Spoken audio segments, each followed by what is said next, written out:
Greetings, Mod-Gatettes and Squirrel-Cateers, and tonight on the stream we're starting Henchman Story, which I'm pretty sure came packed with my copy of Penny Larceny. It is a superhero-themed visual novel. We are cruddy henchmen, and we work for some kind of supervillain, and we're gonna go out there and hench.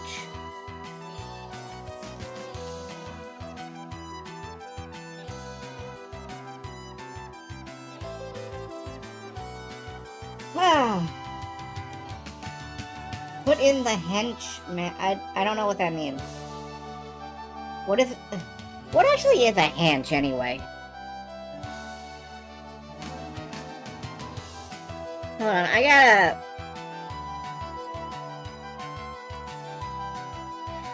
Strong, fit, and having well-developed muscles.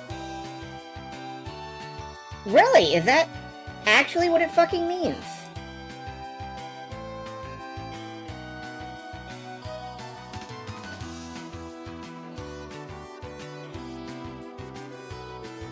Yeah, I'm just like...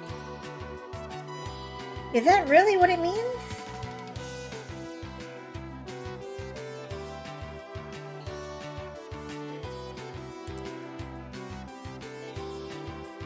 Henchman.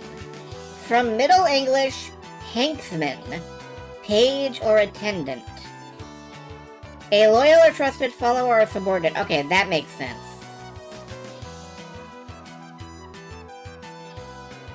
It's the person who took care of your horse. And you gotta have somebody you trust to take care of your horse. Okay. That's what a henchman actually is. Like... I imagine the other definition came out of more colloquial terminology. Okay, hold on. The music is really loud. Yeah, I've got the music up louder than I usually do. There we go. I had to turn it down a bit over here.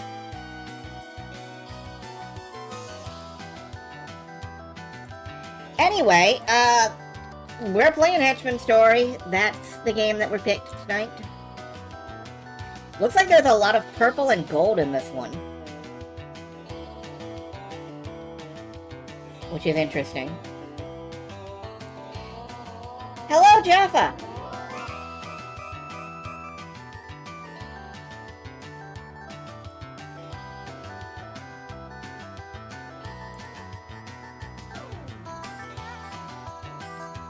Ah, that's good.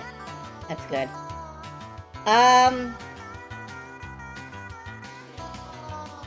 Alright, Henchman Story. But yeah, the backlog is deep and extensive.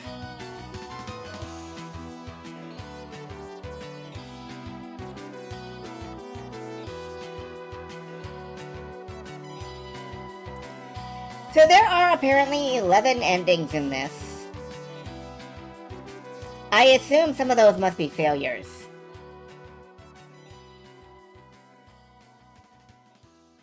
Like, some of those have to be failures. But that still leaves a fair spread of successes, I'm sure.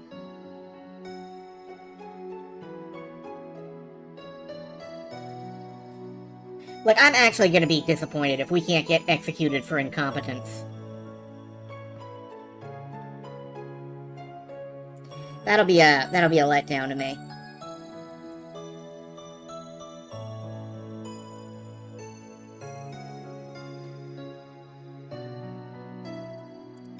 Anyway, that seems like the kind of thing you ought to leave where Say can see it. And I'm not sure, Say's awake at the moment, so...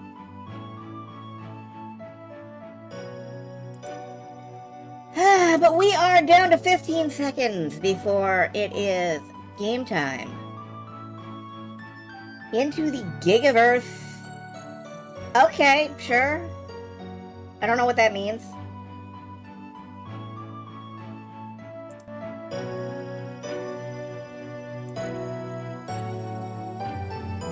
So, we come down here.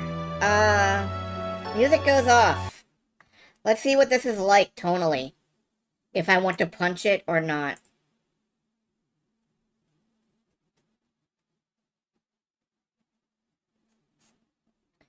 Silken Sail Entertainment.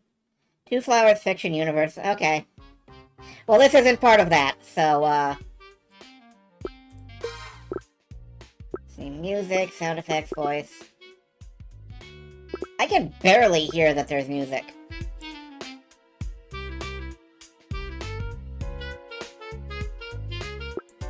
Okay.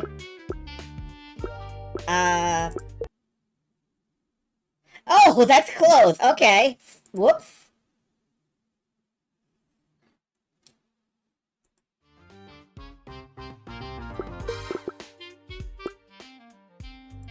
Alright, I'll put the music back where it was. Assume my Windows audio isn't low. It's pretty low, but that's because I like things low. Alright, this looks fine. Where is the... Is this go back? Okay. Let's get in there.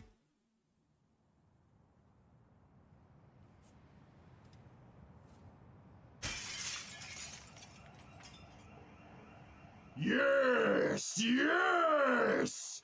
Another victory for the invincible Lord Bedlam! Alright, somebody's eating ham tonight. Excellent work, my brothers and sisters. At long last, the first phase of my master plan is complete. I like that he's got, you know, his helmet, and then he's got an emblem of his helmet. And the body shape is doing the same thing. That's very good. I approve of that. Now, gather the spoils of our conquest, so that we may return to our fortress post-haste. He's milking the big cow. Bless you. I hope this is our boss. I hope this is actually our boss, because, clearly this guy knows what he's doing. I say, because I'm pretty sure we just robbed, like, the mask shop or something. So you want all these pet supplies stacked in the truck? Yes, stack the pet supplies in the trunk. Okay, just double checking, because there is a lot of dog food here, and I'm just not sure the resale value is worth the back strain, you know? Oh, and do you care about organization? Like, should we sort it by animal, or...? Just load the boxes! If you please, value combat. Right. Sure. Alright, we're robbing a pet store. That's... to be fair, I think they're... No, I do not see any pet stores on the street, but that's fair. God damn it. Wait, there is a paw. This isn't written by No, this is not written by Two Flower.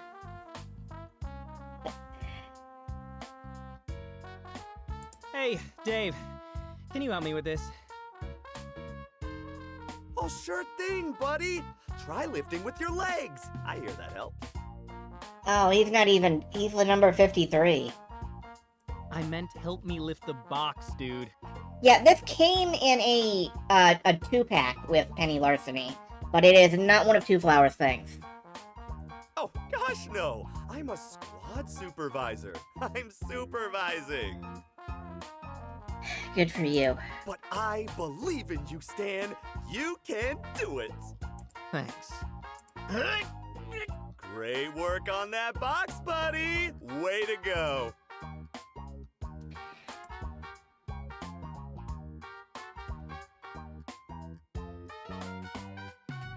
You know, let's maintain a positive relationship with our coworkers for now. You know, the leg thing helped, man. Thanks.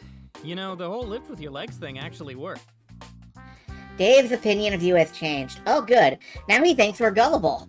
I mean, you hear it all the time, so I just figured it was bullshit, but it really... Hey, fellas. Doing some late-night shopping for Fido, huh? That's cute.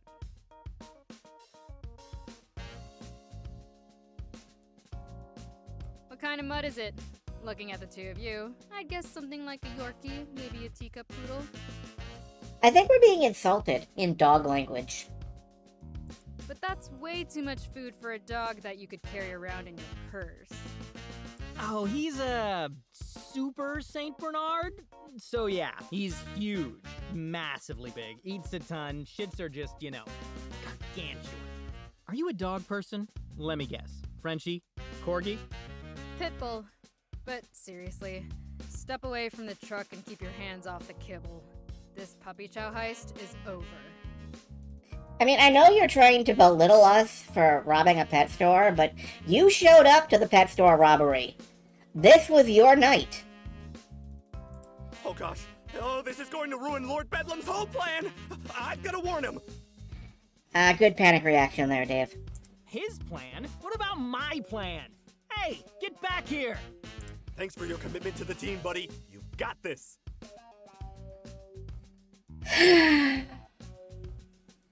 This is the part where we throw ourselves in front of the hero and get beaten up. Yeah, sure thing.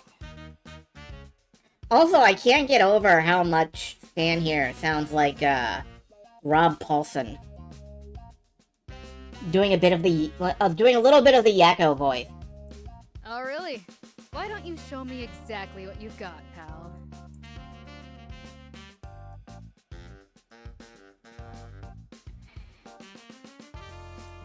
Let's be intimidating! You don't want none of us! Oh, you don't want none of what I got, lady. You're looking at a bona fide 100% badass. You can't tell because of the uniform and my naturally svelte frame, but I'm seriously ripped. My abs have abs. Uh-huh. A supremely ripped badass that was struggling to lift a box of kibble. Right. We are not coming off well in this transaction. Okay, number one, kibble is heavier than it looks. Number two, I'm obviously hiding my true power. Obviously.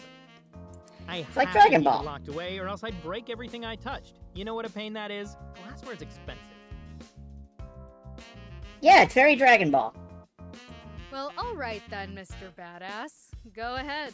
Just show me this true power. Alright, you asked for it. Just give me 5 minutes. 10 tops. It takes a little time to power up. Yeah, we gotta squat, we gotta scream. Oh, and there might be some flashing lights, so feel free to close your eyes or look the other way for a bit. Go on. Mark Suskin. Known for a lot of DBZ abridged humor stuff. Oh, voice actor-wise? Okay. That's what I figured. That's too bad. On the microscopic chance that you weren't full of shit, I'd appreciated a little challenge for once. So what's it gonna be, Sunshine? Are you gonna come quietly or not? You know I'm not paid to take option A. Well, here goes nothing.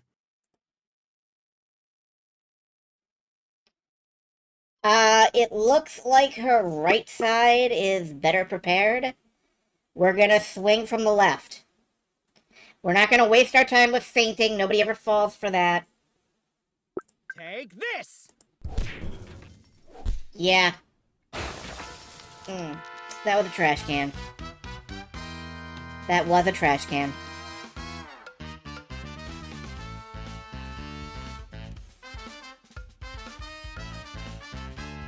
Simon Adventure! What a name!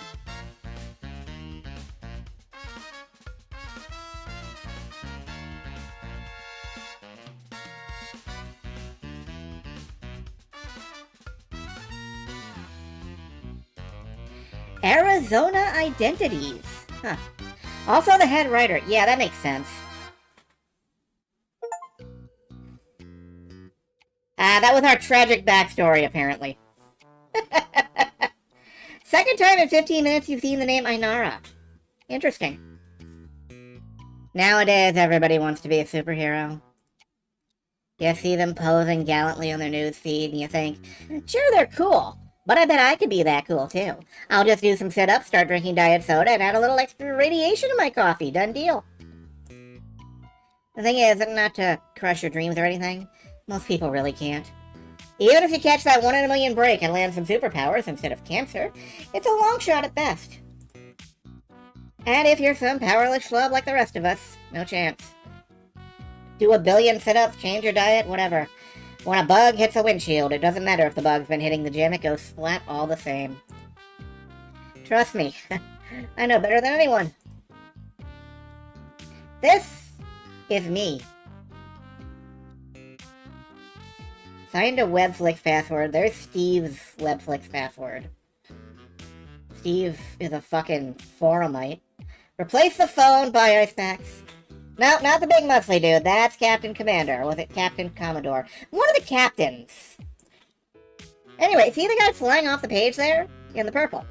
That's me. My name is Stan, and I'm a henchman.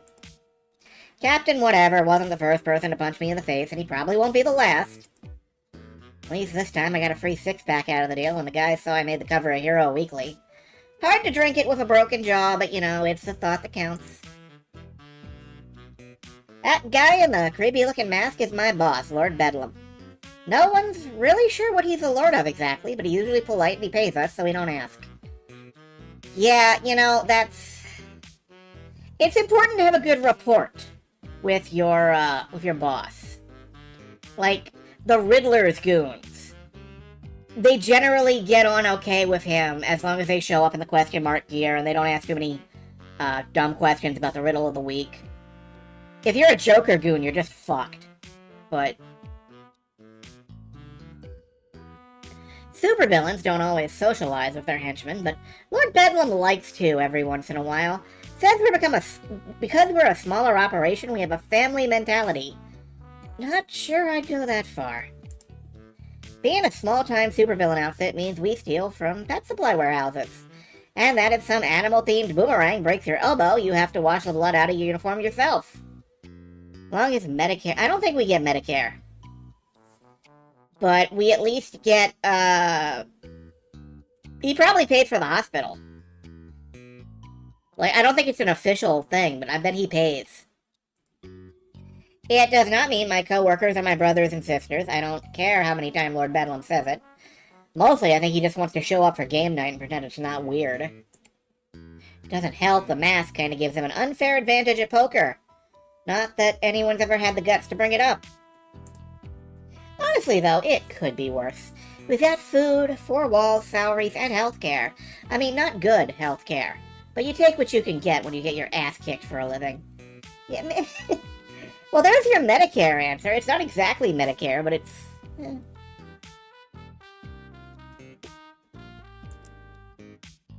After spending a few years drowning in debt, a job like this seemed pretty damn appealing.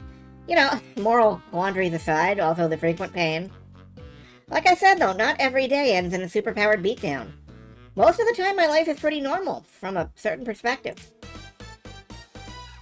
Issue 1. Clock in, clock out.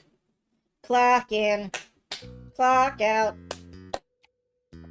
This is my room. It's a little cozy, but it's as nice as anything I had in college, plus I get it all to myself. Let's see, we got winners always cheat, villainy for me, Sonic Starship, and a graduate certificate from what looks like Richardson State University. And it looks like the furnishings are all, well, except for this one, are all pretty much in the theme of the villain. Lord Bedlam did some research, and I guess henchmen that live in private quarters perform 15% better than henchmen that live in a barracks. He's all about that psychological stuff.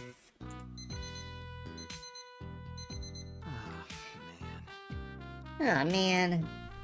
I guess private bathrooms don't affect performance or something, because we don't get those. So after I wake up, I grab my towel and toiletries and head to the locker room. The locker room isn't bad. I mean, it definitely smells a little funky, though part of that is my fault. I did get tossed into a garbage can a few weeks ago, after all. Save the theft for the job. Respect fellow henchmen's property. Body odor isn't a superpower. Shower. I can't read this one. Something about washing your hands. Yeah. Also, sometimes the hot water in the showers cuts out for a second, so you end up yelping like a small dog and hopping around naked. That's super fun. Anyway, the line for the showers is always pretty long, so I start by heading for the sinks to brush my teeth. Morning, Stan! You're looking chipper as usual. Hey, Dave.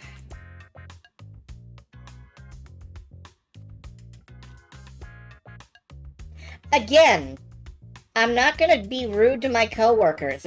Sometimes they're the only thing standing between me and death. What can I say, Dave? You brighten my day. And everything within a 200-foot radius. Well, gee, buddy, you know me. Just trying to make the world a better place, one smile at a time. Dave, what the hell are you doing here? What are you doing here, specifically? I must have missed that in our mission statement. I've never discovered how someone as disgustingly cheerful as Dave ended up being a henchman for Lord Bedlam. I'm not sure any explanation would suffice, honestly. He's just this smiling, corn-fed, small-town doofus who happens to work for a supervillain, go figure. Wait a goddamn minute. Is Dave one of the captains undercover? I've already got suspicions. Whatever his deal is, I'm stuck with him since he's my supervisor, which as far as I can tell means his job is to just kind of exist, but with more enthusiasm. He did run for it when shit hit. That's true. I'm thinking about the cover of that magazine. I think the haircut was very similar. So, pop quiz for you, buddy. What's your assignment for the day? What is my assignment for the day? That's a great question, Dave. I don't know. Well, we don't have an operation, and today is Tuesday, so that means I'm guarding a door. Door guard, okay. Correct! You're assigned to guard the classified Level 4 research chamber. I'm glad that I could count on an experienced guy like you for something so important. Alright. Well, I've guarded it every Tuesday for years, so yeah, I guess you could call me experienced. I'm a regular veteran of standing next to a door. Not just any door, a Level 4 door, and Lord Bedlam has entrusted its protection to our team. It's a big responsibility. By keeping that door safe, you keep Lord Bedlam's plan safe, and Lord Bedlam's plans are going to help all of us. Doesn't it feel great, to be a part of something bigger than yourself? Yeah, either Dave is a captain undercover, or he's just like this all the time. And I'm not sure which one is more concerning. Most of the time, henchmen fall into one of two categories. Either they think of it as a job, like me, or they've genuinely bought into their supervillain's cause or cult of personality. Dave is definitely the latter. I'm almost certain he has a Lord Bedlam tattoo somewhere. Like, I don't mean some wrist or ankle thing, I'm talking lower back. Yeah, it's fantastic. Well, can't do such an important job smelling like this, so I'm gonna go take a shower. See you after assembly. Looking forward to it, buddy. Oh, we got quadcopters. Or tricopters. After showering, shaving, and putting on my snazzy purple uniform, I head to the main hall for morning assembly, where we'll all be addressed by Lord Bedlam in person. I'm getting to like Lord Bedlam. He has a very hands-on approach to this sort of thing. The hall itself is pretty massive. Of course, it has to be, since it doubles as our hangar, as anyone could tell by the grounded jet helicopter hybrids that sit parked on the hall's east side. It's definitely more than enough room to fit all of us comfortably. After all, we only number about 200 or so, which is a lot less than some of the bigger supervillain outfits. At the far end of the hall, there's a small stage with a podium set up. A massive screen with a live feed of the stage sits above it, along with a full lighting rig like you'd see at a concert. There's also some kind of ominous computer, but I've only ever seen it used for DJing at company functions. Good morning, my loyal compatriots. Yo.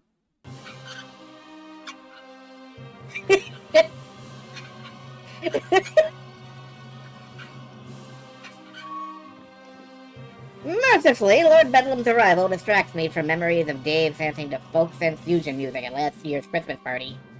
Not that the supervillain's ascent from beneath the stage is any more graceful. I don't know why he insists on making an entrance like this. In a world with superpowers, a stage elevator just isn't that impressive. Maybe he just gets a kick out of it. I don't know. Some of the guys eat it up. Woo! Yeah! You're the greatest, Lord Bedlam! Speaking of, does he really react like that every morning, you ask? Yes. Yes, he does. Thank you, thank you. I love the enthusiasm. I love you, Lord Bedlam! Okay. All right, maybe just a little bit less enthusiasm. Teeny bit. Sorry, Lord Bedlam. Yes, well. Moving on. Today is a normal Tuesday, so you should all know your daily assignments. If you've somehow forgotten, consult the laminated schedule you received at the beginning of the quarter. If you lost your schedule, see Sam Leonhardt in HR and she'll make a new one for you.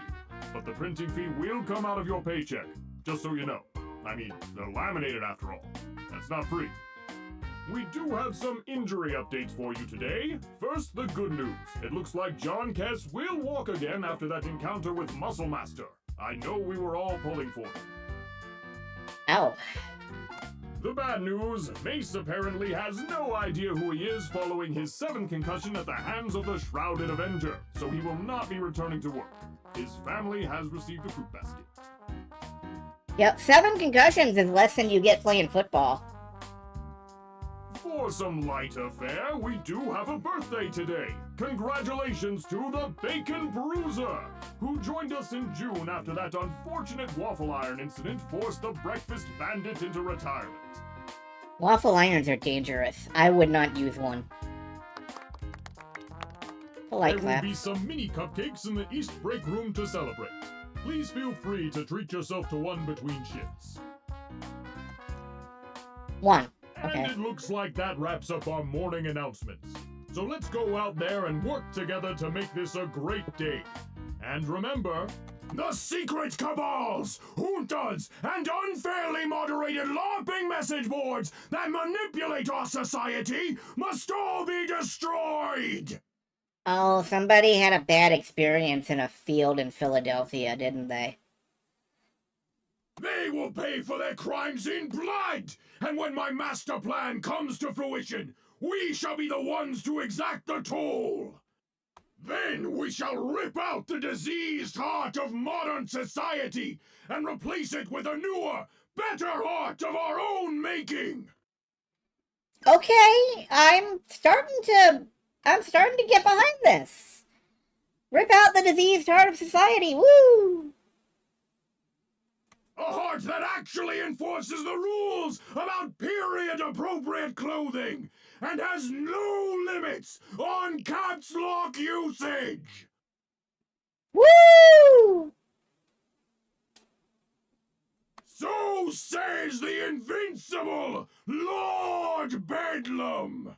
Are you invincible because nobody's actually managed to catch up to you yet? Happy Tuesday, everyone. Go get 'em.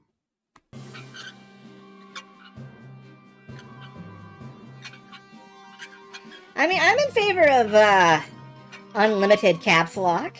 Yeah, I won't dance around it. Amiable or not, Lord Bedlam is still definitely a supervillain. And what we do is in a bit of a moral black area, I suppose. It's for a good cause, I think. The whole pay in blood thing was totally a metaphor, though. Lord Bedlam isn't about killing people. He does have that line, I made sure.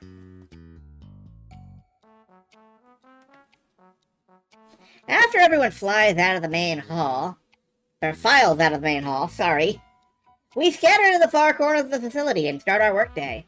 Today that means I need to take a long walk to the south wing. It's not exactly a scenic hike.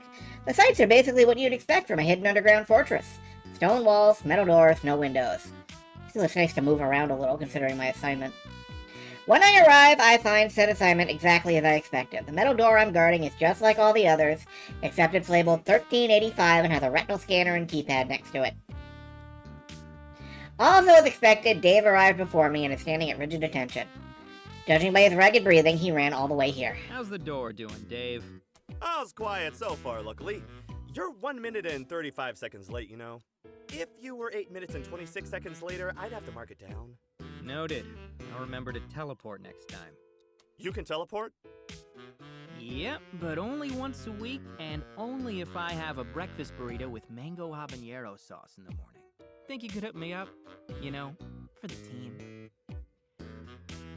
I could use a breakfast burrito with mango habanero. Like, dang, that sounds good.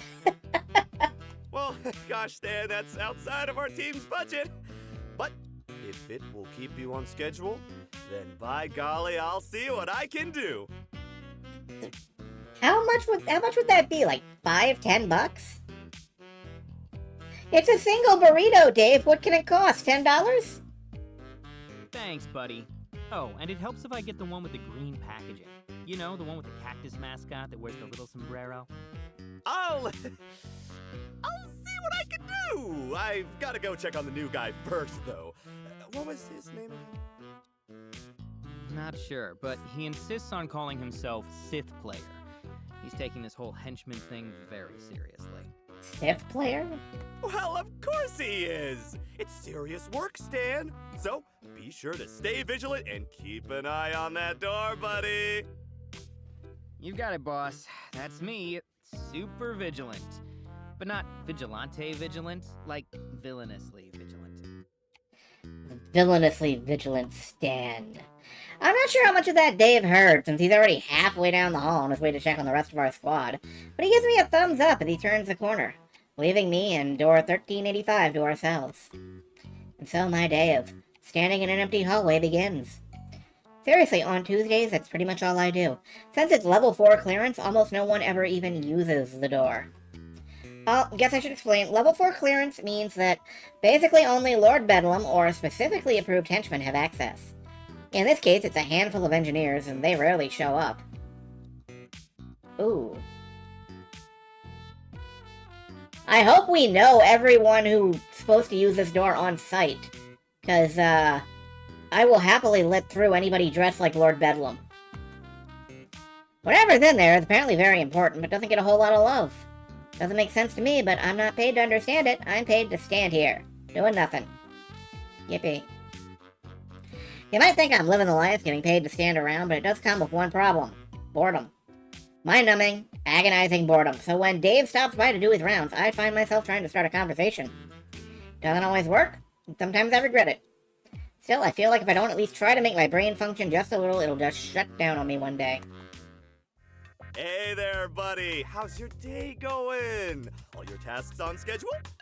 Hold on, let me check. Yep, door's still there. So my sole task of standing beside it and waiting for someone to actually use it remains right on track. Well, that's just swell. You're always on the ball, Stan. Was there anything I can do to help you out? Maybe get the facility crew down here to give that door the old spit shine. I think the door's shiny enough for now. But do you mind if I ask you something? Non-work related, I mean. Sure thing, buddy. Daily chats with the team are an important part of being a squad supervisor, after all. What's on your mind?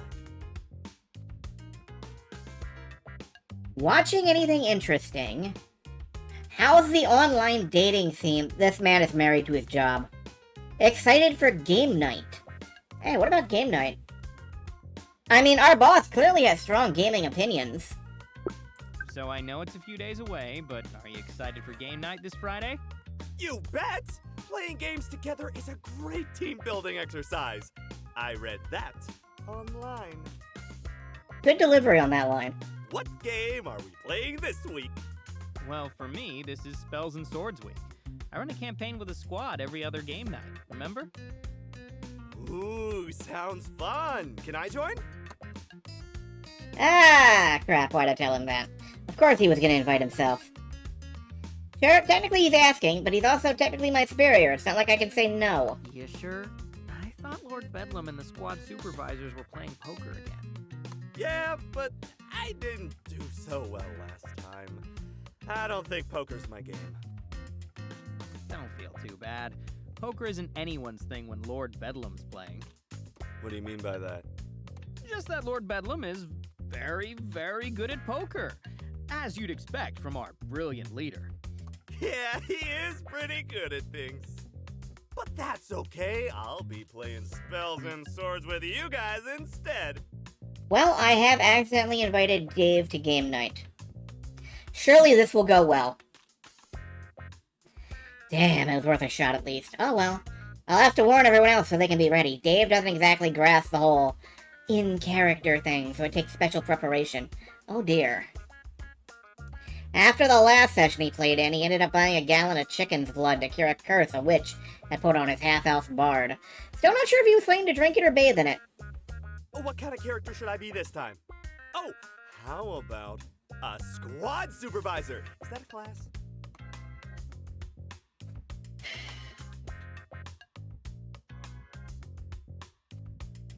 Well, you know, he'd be pretty inspiring as a bard. And he'd be relentless as a cleric. Which makes me want to give him Ranger, just to see what he'll be like. How about a ranger?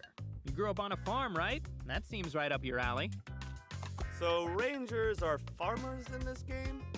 This seems a little strange. Why wouldn't rangers be rangers? No, I just figured they were kind of related. You know, rangers are out there in the wild, raising animals, that sort of thing. I do like animals.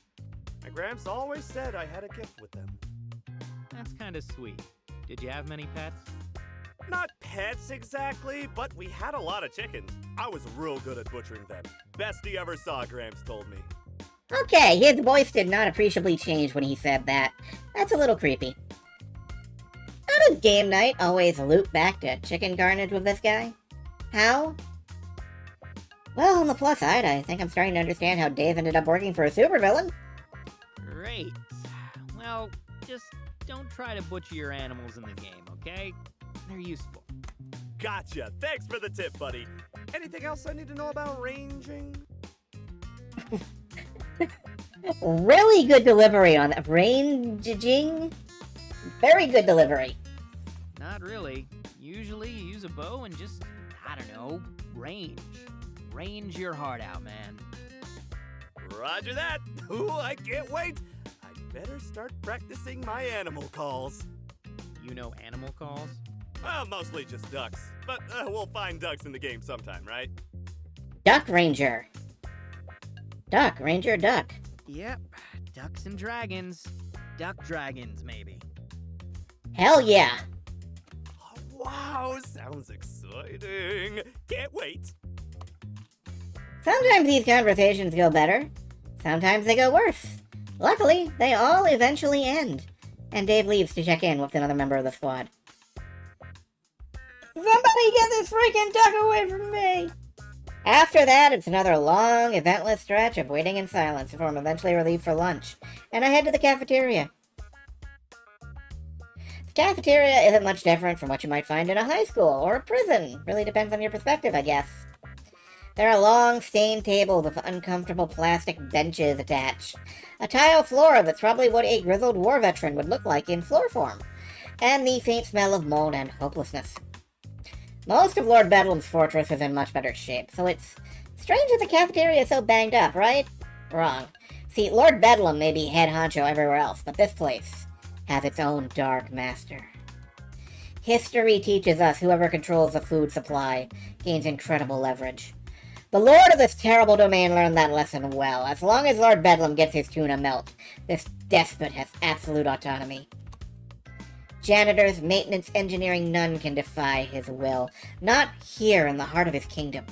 So rose Antonio Giamatti, master of the cafeteria and my stomach's personal tormentor. Next! Hey, talking to you, pal! Yeah, we got a stock chef. A stock chef. Oh, sorry. What's on the menu today, Chef Antonio? We got bologna casserole, bologna hot dish, and bologna surprise. Is the surprise that you ran out of bologna? Bologna! For a month, bologna! That train we hijacked last month must have had 5 cars full of the stuff because we haven't seen any other meat since. I glanced down at my options. I only see 2. Though they are each labeled as hot dish and casserole, they look exactly the same, cheeky bastard. Maybe the surprise is different.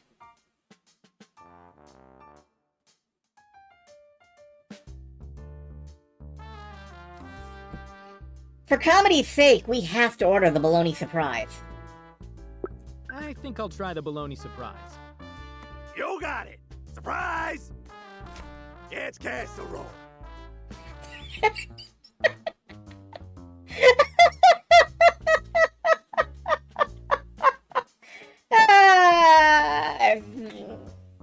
Wait, what? Are you serious? What? You say you want a surprise, so I surprise you with which one you get. You're surprised, ain't you? I mean, technically, but those two dishes are exactly the same. Why even give us a choice if it doesn't mean anything? The same? You little shit! What do you know about the art of cooking, huh? You think you're some five-star chef or something? Just 'cause they look the same don't mean they taste the same! But... You're right. I don't know anything about cooking. I'm sure they taste very different. And? Thank you for the meal. And? Thank you for the meal, Master Chef Antonio Giamatti. It's a stat. As I walk to my seat, I have a sinking feeling. I have made a horrible mistake. Maybe there's some hidden meaning here about the illusion of free will or something. Or maybe I should just remember you can never beat a chef in their own cafeteria. Next! Come on, Oberon, get a move on! I know they got lines in England. Don't you pretend you don't know how it works because you call it a tubery-doo or something. Come on! I'd tell you what my day was like after lunch, but honestly it wasn't any more exciting than the first half of it. I stood by a door some more, had a few more awkward conversations with Dave, and clocked out. The only thing I did differently today was take advantage of my personal food stash for dinner. It's running low, only a few protein bars and ramen packets left, but better to tap into that than face Antonio again. So yeah, it's like I said, other than my apparent rivalry with our lunchman, I live a pretty normal life most days. Sleep, eat, work, repeat. Thrilling stuff. Of course, not every day is the same. We have different assignments every day of the week, for one thing. And every now and then we have what Lord Bedlam calls an operation. In other words, supervillainy. As it happens, this Wednesday is an operation day. Issue 2, Operation Day. Hey, we're already 2 issues in.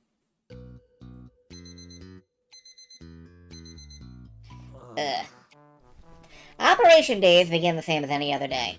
I mean, they kinda have to. Can't do much when I'm asleep, and I don't want to smell like shit. But that means heading to the locker room, like usual. There's an intangible difference when we're getting ready for an operation instead of a normal work day. I'll say that. The locker room has an air of tension to it, in addition to the usual odor. People are giving each other nervous glances or cracking bad jokes to calm their nerves. I mean, it's not like anyone expects to die or anything. Superheroes don't kill. One of the perks of being on this side of it. Still, getting hit in the head enough times has its consequences, as Mace found out. Or the legs, if you ask John Kez. So, I mean, we have every right to be nervous. I know I am. Not Dave, though. He's actually excited about the whole thing. I know, big shock. Just blew your mind. Morning, buddy. You know what today is? Yeah, it's, Operation Day! Oh boy, I'm so excited. I've got that tingly feeling in my bones. well, that's more than I needed to know. Aren't you excited too? I hear this is a big one. Sometimes I wonder if Dave made these little slips on purpose just to screw with me. I'm not sure if that's better than them being Freudian. Oh yeah, you know me. My excitement levels are like at full friggin' capacity. I live to get powerbombed by masked millionaires with messiah complexes. Oh, I don't think any superheroes will be there this time. I heard this is something totally different. They'll never expect it. Oh, are we pulling a new kind of job?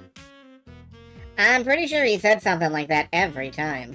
If Dave were a weatherman, every day would be sunny. Well, just in case they do expect it, I'd better make sure I have time to stretch.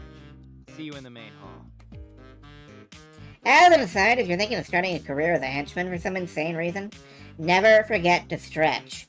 You'd think this would be obvious, but tons of people totally skip it. Trust me, the last thing you want to do is pull a hammy while running from some Cape Adonis type, because they will not miss an opportunity to look cool. They'll uppercut you into orbit and strike a pose regardless. That happened to one of my buddies, Mordecai. Fun enough guy to watch a basketball game with, but not quite as funny as he thought he was. He kept trying to call himself Mordecai the Menschman, but it never took. You know, in hindsight, he was a bit of a schmuck.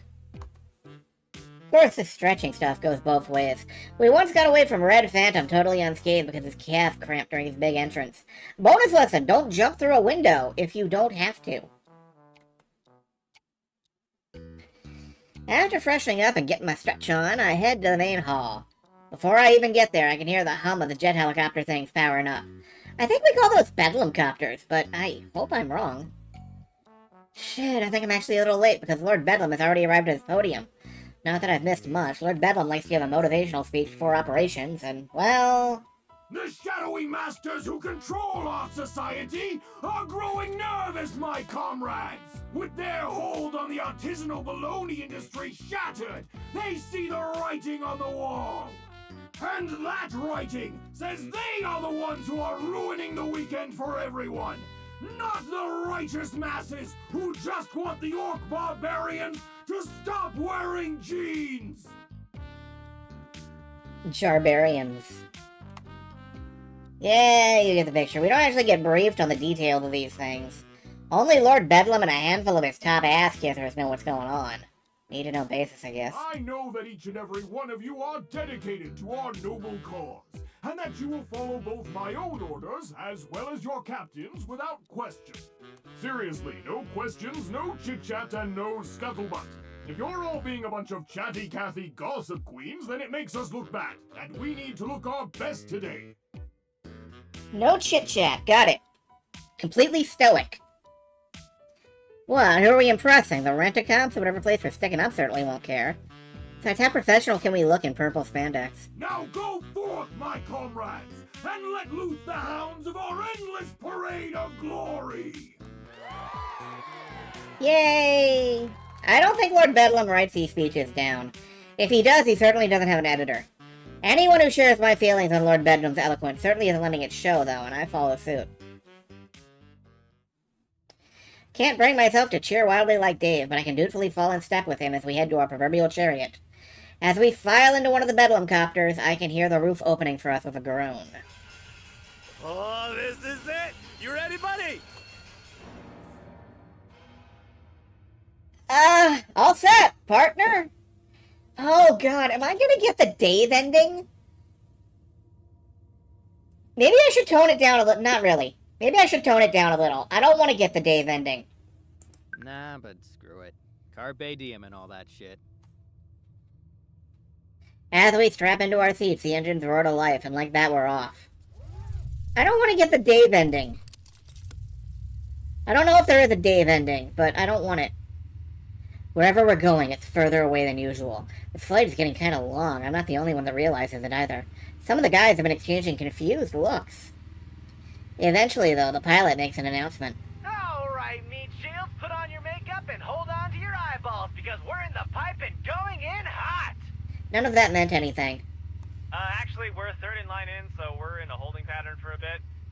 Then we're balls to the wall with foils locked and guns blazing. Woo! Okay. I'm pretty sure these things don't have any guns.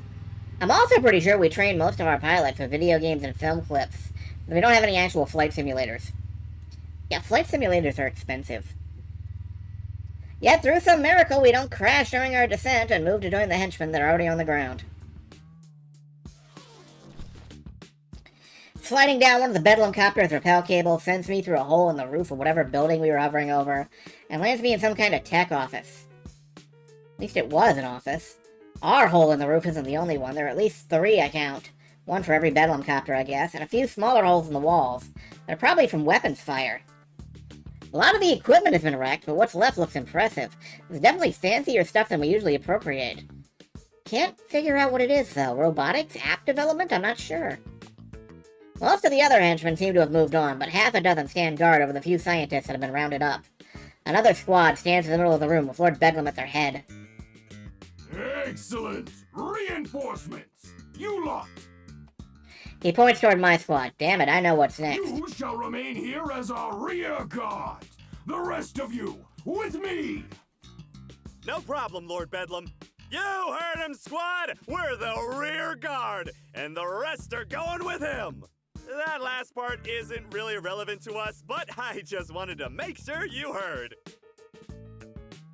Does Dave get a microphone? Why? I'm pretty sure we can hear him. There's a cheer from the other squads, and they rush to join the others as they follow Lord Bedlam through a nearby door and out of sight. The rest of us aren't cheering. Here's the thing about being a rear guard. You're guarding the entrance and exit, right? So while your job is pretty uneventful if nothing goes wrong, you're also the first line of defense against outside interference. You follow me? Superhero shows up, we're the ones they run into first, or run over to be more accurate. Oh boy, the rear guard! What an honor! Gosh, how long has it been since we've been selected for that? Last year, I think. Some lady with wings broke your clavicle.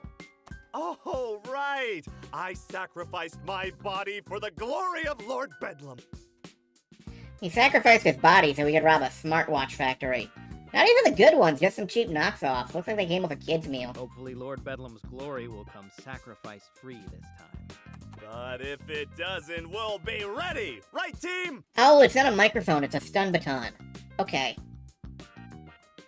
Sure. Are you ready to make some bad choices? Hello, Penguin. Do not let this do anywhere near Bedlam's rear. Too bad. I'm pretty sure he's directly up it. We take up a position next to a window on the opposite side of the room as the captive scientists. I want to be as far away from them as possible. Sure, we'll let them go when we leave, but that's the one thing we do that really bugs me. Stealing is, whatever, it's just stuff. But taking hostages, that can't be a fun thing to go through. I pull my stun baton from my belt and start messing with it to take my mind off the scientists. Plus, I need to make sure it works. Sometimes these things short out, and I have a feeling I'll need it. This place is big time. It's just got that feel. That means we're gonna attract attention, and that means... Suddenly, something explodes through the wall to my right. Dave and I are flung forward and tumble to the floor. Quickly as I can, I scramble to my feet, grasping my baton. However, as I turn to face the source of the explosion, my jaw drops. Superhero showing up isn't a surprise, but that's Shining Nova. Shining goddamn Nova. As in the person that took down the Skull Syndicate and went toe-to-toe with Dr. Calamity's Super Ultra Deathbot. You can turn an EV into a bomb with one of those. Like... You can turn an EV into a bomb by feeding it chili. Just, then you get a Flareon. Shit. We are screwed. We are completely screwed. Yeah, this guy looks like he'd be on the cover of, a new City of Heroes or something. Time's a factor here, so I'm only gonna see this once. There's no way you can beat me. That means you can either give yourself up or get your asses kicked. Your call. I can't make it for you. I really considered just giving up this time around. But I should have known better. By taking any time to think at all, I've given Dave a vast edge in reaction time. For Lord Bedlam! Charge! Dave and most of the other henchmen charge wildly. Some raise their stun batons, others fire with their beam weapons. Goes about as well as you'd expect.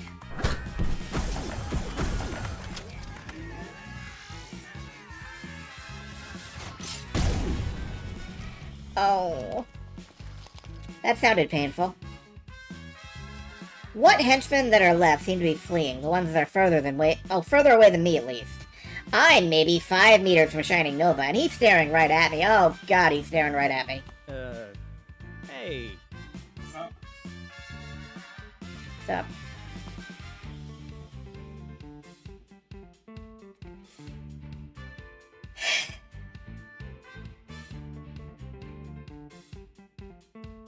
Better part of Valor.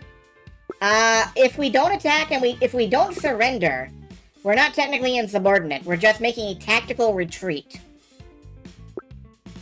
So, let's get some cover. Desperately, I leap to the left just as Shining Nova raises a hand and lets loose a blast of energy. I can feel it whiz by me as I come crashing down behind a desk. Unfortunately, an ordinary desk won't do me much good, and even as I try to crawl to my feet, I'm knocked down again, as a second blast blows the desk to splinters. As I peel myself off the floor, I see a pair of metal feet and stop in my tracks. Looking up, I find Shining Nova standing directly over me within arm's length. Aw, don't go. We're just getting to know each other. Looking at Nova's armor this close, I notice something. Armor can't completely cover the wearer's joints. There are little gaps that give way to some lighter, more flexible material. It makes sense. How else could Shining Nova even move? Maybe I could work with that. Or I could always try for the classic.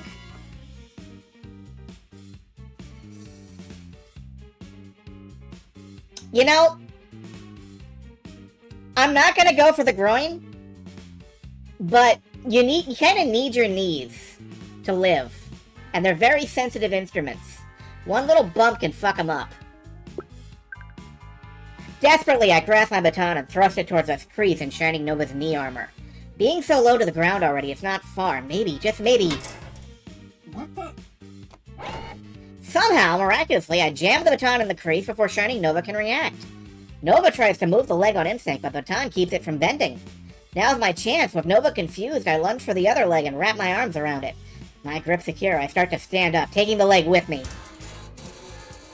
Shining Nova isn't that big, at least a head shorter than Miss Dynamo. With the other leg hindered and this one in my grasp, I may be able to tip Nova over and... Hands off! Ah, shit. So it turns out that Shining Nova has arms, too. Arms with elbows that can be driven into my back and hands that can grab my uniform and throw me across the room. That little oversight left me trying to crawl to my feet for like the third time in less than a minute, but no big deal, minor detail. Alright, tough guy. I admit, I'm a little impressed. I can't think of the last time one of you cannon fodder goons even slowed me down. Hey, we slowed him down! Fucking success! We slowed him down for a few critical minutes. Guess I should ask for a raise. Erased. So you're one of those mercenary types. More like unemployed with a lot of debt types. And so you decided this was a worthwhile career move? Hey, beggars can't be choosers, right? This is one of the least confrontational conversations I've had with a superhero. But it won't last much longer, not if Nova's aggressive stance is any indication. I've done pretty well so far. Maybe I can stretch my luck just a little further. I glance around looking for a solution. As I look around, I realize just where I've landed. A few yards to my right are the engineers that Lord Bedlam took as captives, and not far to my left is the door leading further into the facility. They're still tied up, so they can't escape. Maybe that's why Nova isn't rushing to finish me off, fear for their safety. To be honest, I have the exact same fear. This is just a job. I don't want to hurt these people. And again, Nova doesn't know that. Maybe I could bluff my way out of this. Or should I just make a break for the door and hope for the best? Alright. The villain thing to do, of course, is to, threaten the hostages. But Stan isn't giving me, like, hardcore villain vibes. Stan is giving me hardcore survivor vibes. Like, live above all else. And that means get the fuck out. Definitely better just to make a break for it. I don't want Shining Nova to blast me, but I don't want these people to get caught up in the crossfire either. They've had a bad enough day as it is. Besides, I dodged one shot, maybe I can dodge a second. As I weigh my options, Shining Nova steps forward and a hatch opens on the mechanized hero's wrist, revealing a small dart gun. Alright, look. I don't want to injure you, but I don't exactly have you running around causing trouble either. So, hold still. Before Nova can continue, I push aside the pain, muster what stamina I have left, and scramble toward the exit. Hey! Ignoring Nova's shouts of warning, I reach for the door, almost there. Not quite. Just as my fingers graze the handle, I feel a prick in my neck, and suddenly my body feels like rubber. Like a puppet that's lost its strings, I collapse to the floor with a groggy moan. Everything's a blur, and sound echoes as if I'm in a cave. Damn, I didn't think tranquilizers could work this fast. As my eyelids start to close, Shining Nova steps into view, visor glowing hypnotically as my vision starts to fail me. That was a stupid move for a smart goon. Now, why would you... Although Nova's silhouette is hazy, I can just barely make out their helmet glancing in the direction of the hostages. You're one interesting guy, Mr. Henchman for Hire. Hey! Shining Nova doesn't know or care about our name. Even though being put to sleep is better than being knocked unconscious in this case, it doesn't feel like I'm snoozing in my bed. Instead, it's a deep, dreamless slumber. 1 second, all I see is blackness. Then the next... Come on, buddy! You have to get up! Where? What? Dave? What's going on? No time! We've gotta go! Onwards, my loyal compatriots! Onwards towards retreat!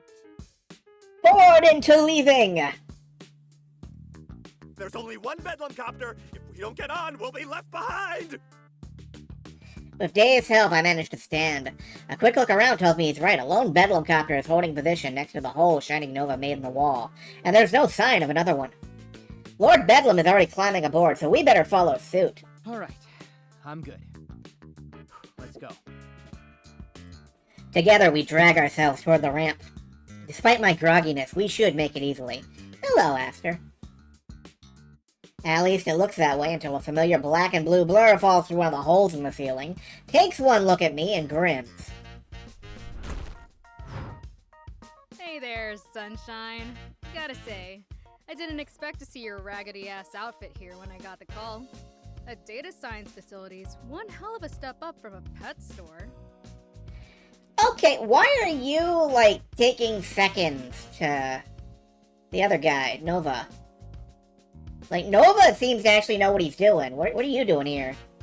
But you're not too much of a big shot to leave without saying hi now, are ya? After all, we're old pals, ain't we? Oh, you know me. I'm not big on long goodbyes. So awkward. Less talking and more leaving, Stan. Wait, you know her, Stan? But she's a superhero! Case in point. Dude, you were there, remember? Briefly, anyway. She dumped me into a trash can. Yeah, that was great. That picture of you was trending for hours. Would have been a great night for me. If you clowns hadn't ended up giving me the slip. Yeah, we were pretty slippery, huh? Oh, what a night that was. Just a peach of a time, wasn't it, Dave?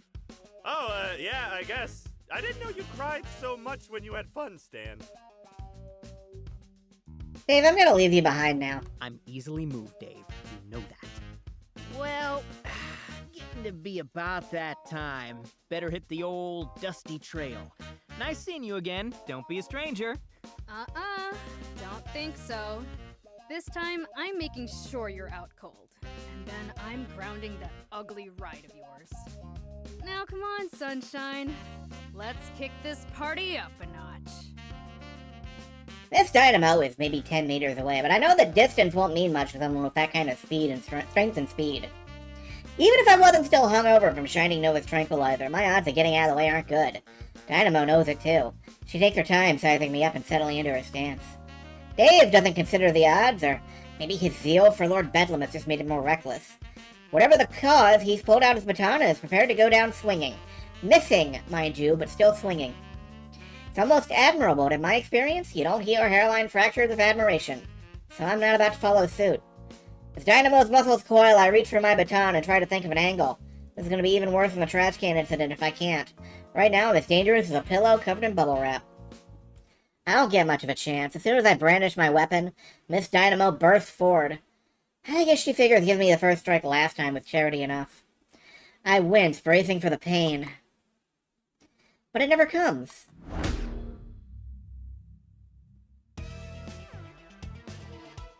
Instead, Dynamo's fist collides with a glowing red energy sword, held by an unfamiliar woman in a red and black catsuit. This blow is so strong the weapon pulses and I can feel the ground shake. Even so, the mystery woman barely gives any ground. She angles the energy blade to turn it into more of a glancing blow and steps back to steady herself, but it still looks effortless. Tisk, tisk. These aren't your toys to break anymore, child. That's like fifth Saber, or whatever the fuck the name was. Scorpion, what are you doing here? No, I'm wrong. Scorpion. Funny you don't look like you're in Mortal Kombat. I just told you. These are my playthings now. If you can't play nice, then I'll have to take them away. Okay, hold on. That's two heroes and what looks like an anti-hero. What the hell does this facility do? What did we raid? You never pay attention, do you? Not even the slightest bit. Don't you ever tire of it? The ignorance? Shut up! Ms. Dynamo violently breaks the deadlock and leaps back. The woman in the catsuit, Scorpion, does the same, but somehow more gracefully. Holy shit, where did she even come from? She was so fast I barely saw it. Since when do we have a ringer? I stared dumbfounded, momentarily forgetting about escaping. It's not often you see something like this when you work for a guy like Lord Bedlam. A victory for us usually means a distraction or an escape. But this Scorpion lady is going toe-to-toe with a powerhouse like Miss Dynamo. God help me, it seems like she could actually win. Temper, temper, child. Stop calling me that! But you are. Listen to yourself. If you're not careful, you'll have another tantrum. And then who will have to clean up your mess this time? Oh, it won't be you. Don't worry. Nah, you're gonna be the mess. What's left of you, anyway. Promises, promises. Always promises with No, I don't think this is actually Lord Sith or whatever the name is. I think these two are, like, exes. Yeah, they're either flirting or they're divorced. Beyond a grunt of frustration, Dynamo's retort this time is physical, and she rushes right at Scorpion, who follows suit, sword whirring. Looks like that first move was no fluke. Dynamo's dishing out most of the offensive, but none of it is connecting. What Scorpion can't avoid outright, she's redirecting with her sword. It's like watching a dance, but fast-forwarded to 5 times normal speed, with a high chance of broken bones or dismemberment. So, as astonishing as it looks, I'd take this chance to get the hell out of here. Come on, Dave. We've got to go. What? And miss this chance to bring even more glory to Lord Bedlam? He told us to retreat, remember? You wouldn't want to disobey Lord Bedlam, would you? No, definitely not. Gosh, I can't believe I forgot. Thanks, Stan. You're a good friend. Sure. I'm the best. Thank me when we're on the way back, man. Together we rush to the ramp as fast as we can. My legs aren't exactly steady yet, so it's a little more of a zigzag than a straight line, but we make it just before they close the doors. Christ, that was a lot closer than usual. Now that I'm inside the Bedlam copter, I find it doesn't have much room to spare. It's definitely over capacity. I guess that's good. That means more than a third of us made it out. On the other hand, that means almost 2/3 of us didn't. Jeez, we've never had to leave so many people behind before. Kind of surreal. Feels like I'm in a war movie. What the hell was this place? Miss Dynamo said something about data science, which would explain all the computers. So we're after information? Weird, that's way too cutting edge for Lord Bedlam's modus operandi. Must have been important information, too. Why else would not one, but 2 superheroes show up to stop us? Shining Nova alone would have been a big deal, but Miss Dynamo, too? Dynamo was known to slum it a little for fun, as I found out during the pet store debacle, but I thought Nova was exclusively working on national-level threats and crisis response now. Maybe it has something to do with that Scorpion woman. Never heard of her before. Which is maybe the weirdest part of this whole thing? Someone like her should have gone viral at some point, not sure what to make of it. Well, I hope whatever Lord Bedlam got from here was worth it. As I hear the engines roar to life and feel the vehicle ascend, I go over the day's events one more time. Funny, despite everything else, it's the conversation of Shining Nova that gives me pause. Yeah, it's good to see that Stan here, it has the same, like, doubts and misapprehensions that I have. Like, we are basically employed by the CEO of unemployment. What the hell could we have touched that would have 2.5 superheroes showing up? It's hard to pin down, but talking with Nova felt different than it did with Dynamo. If I met Dynamo out of uniform, she probably wouldn't give me a second glance, but Nova? I almost feel like we'd get along. Too bad heroes don't have henchmen. If they did, maybe I'd consider a career change. Oh, interesting. Interesting. Yeah, that's called a sidekick. Or sometimes an irregular. Yeah, right, like they'd even have me. I close my eyes and breathe a sigh of relief as I feel the Bedlam copter leave this place behind. Between the surprise guests and the sudden downsizing, this is one operation day I'll be happy to forget. Or a red shirt. Yep, we could be a red shirt. Issue 3, The Rookie. I think it's that sliver of time immediately after an operation, where I'm the most grateful for our private quarters, because all I want to do is sleep. Fortunately, Lord Bedlam gives us the rest of the day off, and I'm all too happy to take advantage. Within minutes of landing back at the base, I'm sleeping soundly in my bed. Well, as soundly as one can sleep after a day like that. I didn't break anything, at the least. More than a few of my coworkers can say I'd wager. It's the little victories, you know? Anyway, aside from a short break to munch on a protein bar, I sleep through the rest of the day and straight on till morning. Any victory you can walk away from in one piece is a good one. Anytime you can, like, walk away without a broken limb. Or clavicle or whatever. Well, I don't even know where the clavicle is. It's the collarbone, right? Like around the neck? Ugh, God damn it. No, I don't want to get up. I really don't. I don't know what Shining Nova put in that tranquilizer, but I feel like I've been hit by a freaking truck. A truck with like a rocket strapped to it. You broke yours falling 8 inches. Ow. As far as I know, I've never broken a bone. Although, when I was a kid, I did trip over our family dog and hit the edge of a table and knock all my teeth out.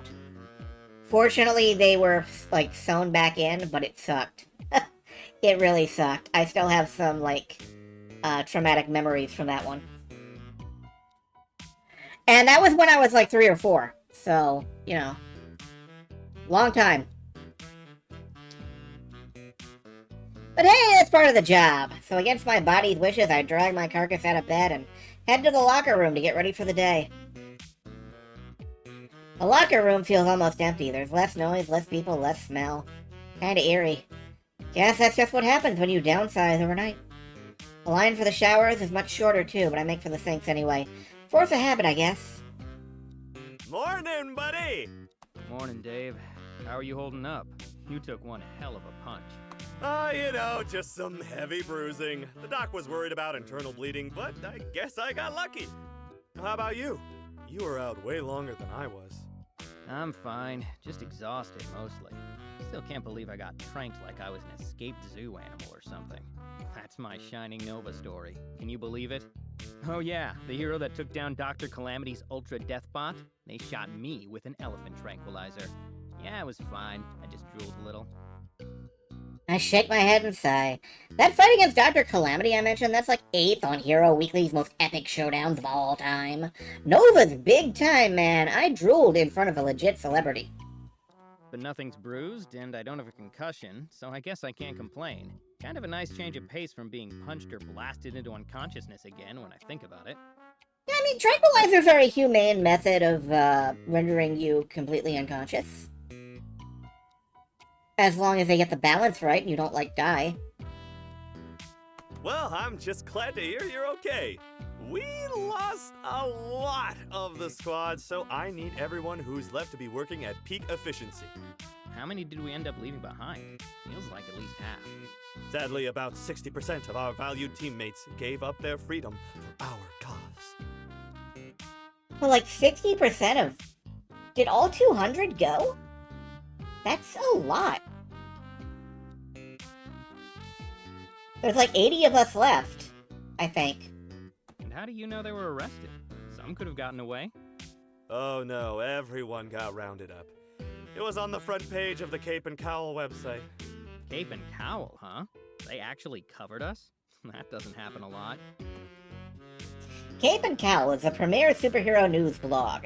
But usually they don't cover too many actual crimes. Costume changes, relationship rumors, and controversy make way more money than crime scene reports. That confirms that Lord Bedlam is actually up to something big this time. BNC, Shining Nova, this mysterious scorpion lady, I get the feeling none of them would bother if this were small potatoes. Yep, it was quite the day. I bet Lord Bedlam is thrilled, and I'm sure the next phase of his master plan is right around the corner.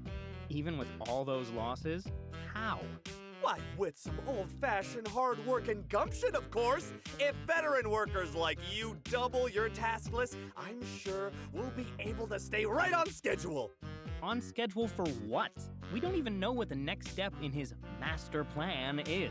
You know, assuming he even has one. Exactly! That's why we have to be prepared for every possible plan he prepares. That's what I mean by peak efficiency, Stan.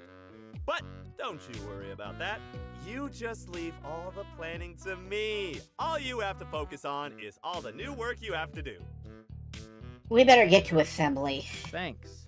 Really appreciate your sacrifice. Sure thing, buddy. That's what being a squad supervisor is all about. If you say so. Anyway, I gotta try to scrub this ass kicking off me.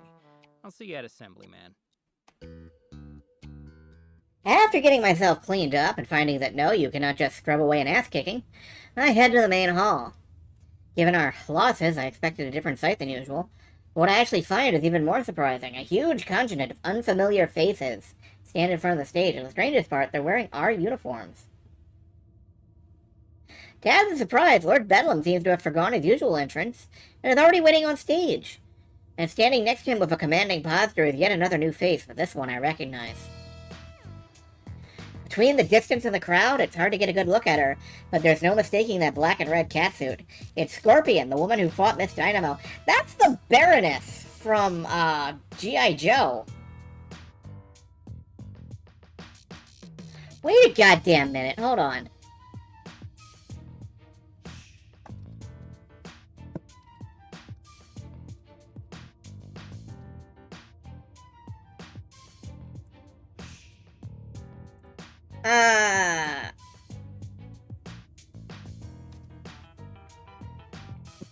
Just Wikipedia shows the Baroness as looking something like this.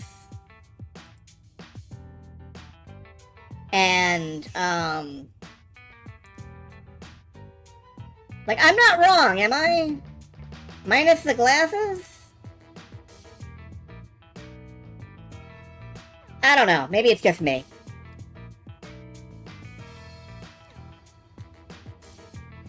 That certainly removes any theories about her appearance yesterday being a fluke. So Lord Bedlam is teaming up with another supervillain, huh? Hopefully it doesn't end in a fight like the last team-up. I have a feeling Lord Bedlam wouldn't stand much of a chance this time. The face of... angsty kid from the third Star Wars trilogy. Hayden Christensen? No, that's the first Star Wars trilogy. I don't know. I never saw it. Good morning, my loyal compatriots! Well, most of my loyal compatriots. Some of them. An amount. You'll notice that we have a few new faces here. After the success of yesterday's operation, Madam Scorpion and her organization have agreed to help compensate for our sudden personnel shortage. Okay. Madame, ooh, that's fancy. Still haven't heard of her, though, which is even stranger in light of her ability to recruit a small army overnight. Her scorpion necklace is doing a lot of heavy lifting. Yeah, it is. Although I kind of like the, oh, I found the save button.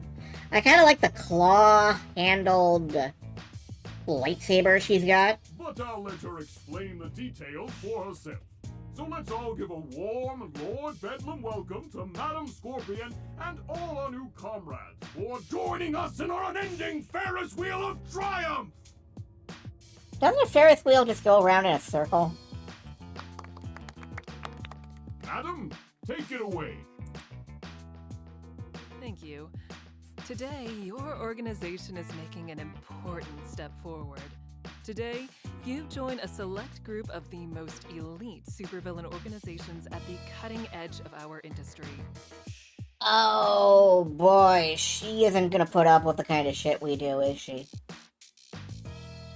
I mean, it's not like we're a wild and wacky group of funsters or anything, but I get the feeling that, like, private rooms, for example, may be going away soon.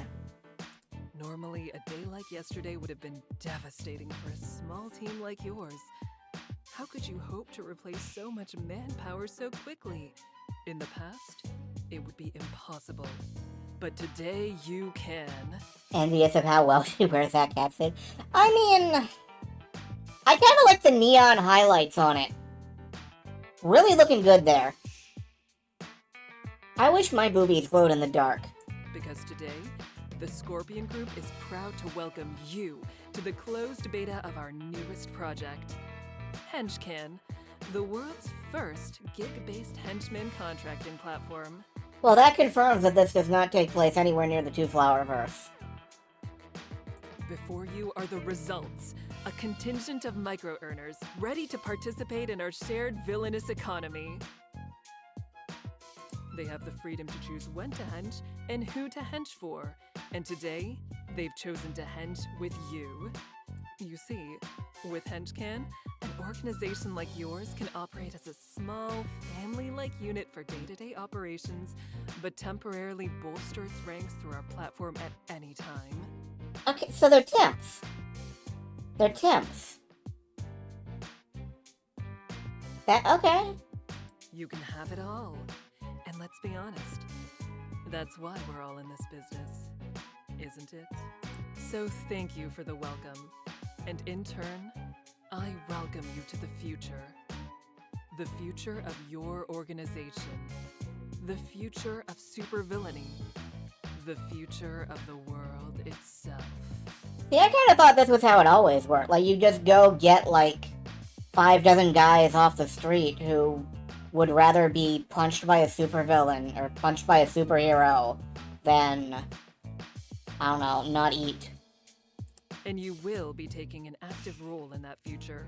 Thanks to the data you retrieved yesterday, we at the Scorpion Group are nearly ready to take Henchcan to the next level, and we'll be working with you to do so. Okay, what exactly was that So, data? in the coming weeks, I will be staying on site to help manage your operations. As part of that, you will receive new equipment, your facilities will be inspected, and your individual performances will be reviewed. Oh, it's performance reviewed. Fuck me. Yeah, we definitely are gonna have to start making other plans. I look forward to getting to know each and every one of you. Oh, great, performance reviews. So wait, we're gonna be using some fancy new henchman hiring app now? That doesn't sound like Lord Bedlam. But again, how well do I really know him? Maybe buddying up to this big-time cutting-edge supervillain is what he always wanted. Well, whatever the case, it doesn't affect me. If I'm still getting paid, I could care less about micro-earners or the future of the supervillain industry or whatever.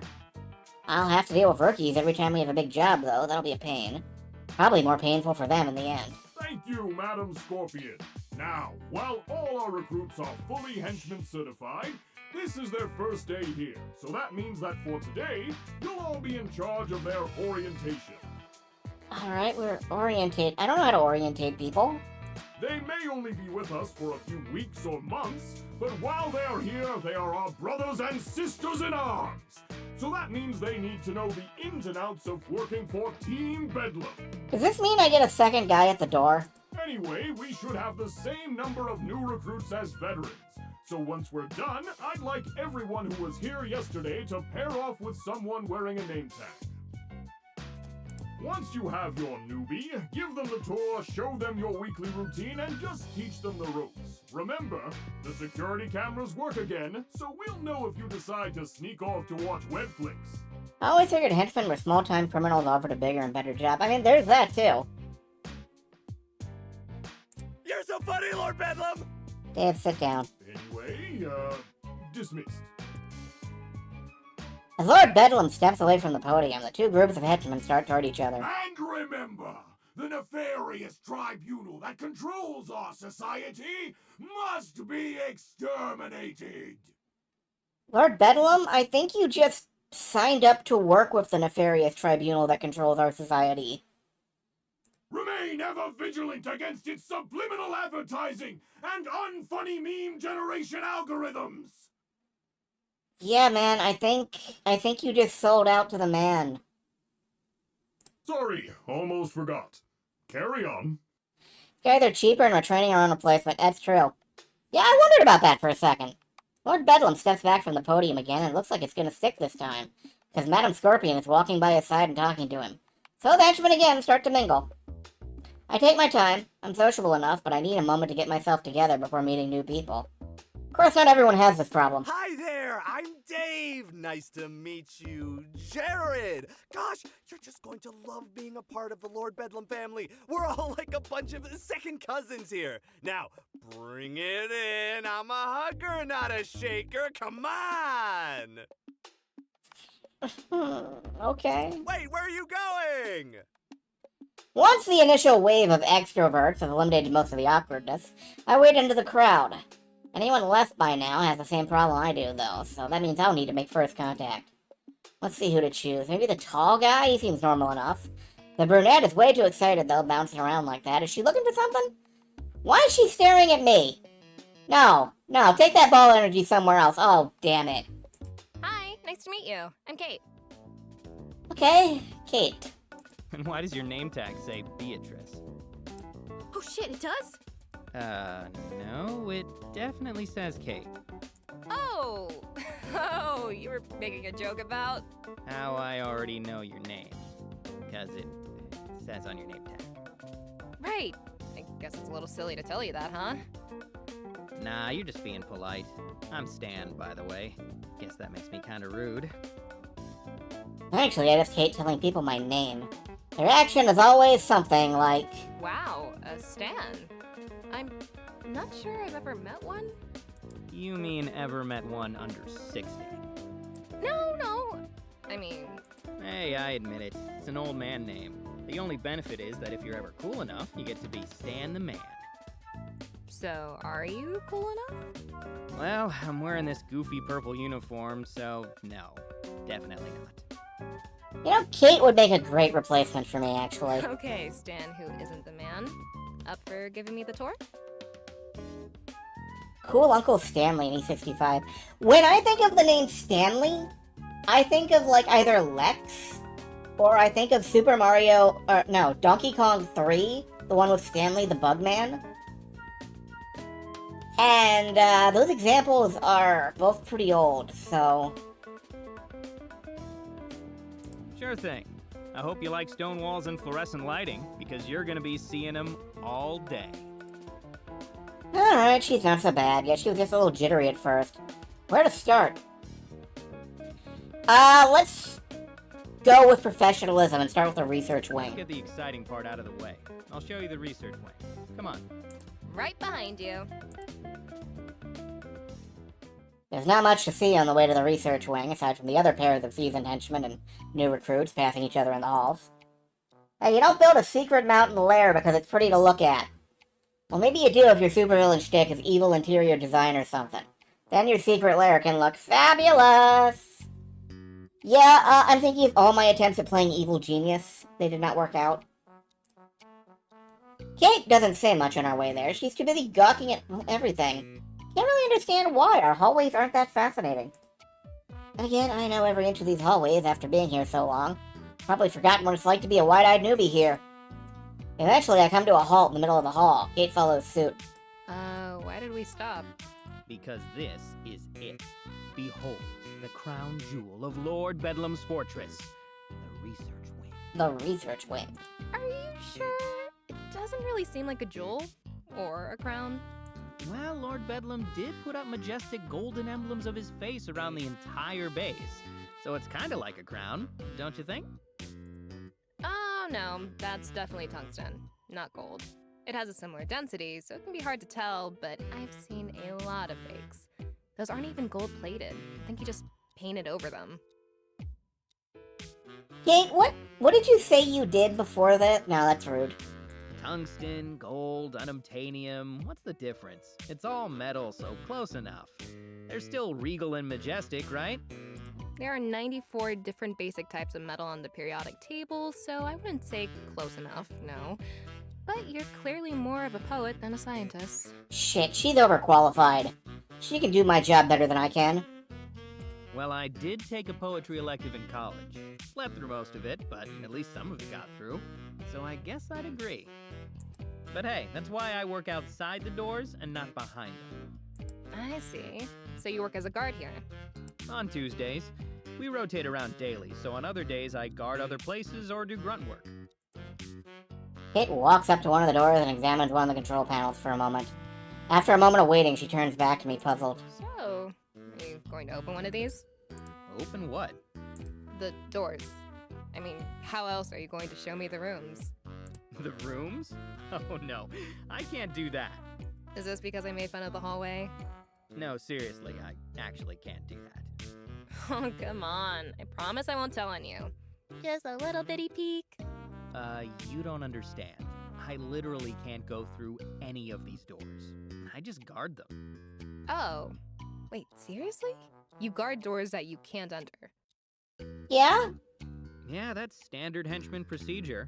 We don't get to know the big plans or anything. Cogs in the machine and all that. It's actually a security thing, too. You know, in case some guy in a cape dangles us over the edge of a building and gets us to talk. Or if they disguise themselves as a henchman and trick us into opening the door. No way! People actually try that? Is anybody here a real henchman? Because I got suspicions about Dave, and now I'm wondering about Kate. People don't just try it, it worked. It was like one of the go-to moves in the 80s. That's why the rules got made. Do the other villains on the Henchcan app not follow the Secret Lair patrol regulations? Well, I actually didn't do much patrol, so... Seriously? I mean, if you got some specialized skills, you can get a lot less. But never? You've got to be the luckiest henchman alive. Yeah, guess. So, is that your job here? You guard this hallway? Nah, just Tuesdays, thankfully. As much as I love my door, I don't think I could watch it 24/7. Come on, I'll introduce you. We continue down the hallway for a short while, making a left turn and a right. I could probably make both those turns blindfolded at this point. Routine will do that to you. Eventually, we arrive at door 1385. I gesture towards it with a more dramatic flair than a slumbered Flavamo deserves. Kate, meet door 1385. Inanimate object extraordinaire in my ward every Tuesday from 9 to 5. Nice to meet it. And you have no idea what's in this room. Nope, and you won't either.